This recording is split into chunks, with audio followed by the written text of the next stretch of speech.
Ораза кезінде адам ағзасында болатын өзгерістер. Ең бірінші кезең, бірінші-екінші күні ағза үшін өте ауыр кезең болып табылады. Бұл кезде қанның құрамындағы қанттың деңгейі төмен түсіп, жүрек соғысы баяулап, артериал қан қысымы төмен түсе бастайды. Бұлшық еттегі гликогендердің сыртқа шығу әсерінен әлсіздік, бас ауруы, жүрек айнуы, ауыздан жағымсыз иістің пайда болуы және ашығу сезімінің өте жоғары көрінуі пайда болады. Екінші кезеңде біздегі энергия жеңіл көмірсулары жоқ болғандықтан энергияны май қышқылдарының ыдырауының әсерінен аламыз.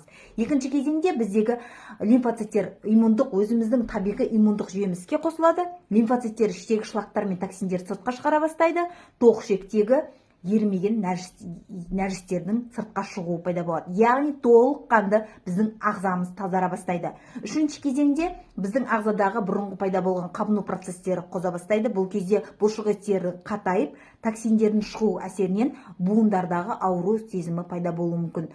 Төртінші кезең ағза өзін емдеуді аяқтайды. Бұл кезде біздегі шлактар мен токсиндерден тазарған ағза екі есе жұмысын жақсы атқара бастайды. Санамыз тынығып, тынысымыз ашылып, бізде энергия пайда болады. Есе сақтау қабілеті жақсарады. Өзімізді жеңіл сезініп, өте күш-қуатымыз арта түседі. Яғни Алла тағаланың құдіреті шексіз деп айтар едім. Бізге зиян келтіретіндей ештеңе ойлап таппаған. Біздің ағзаға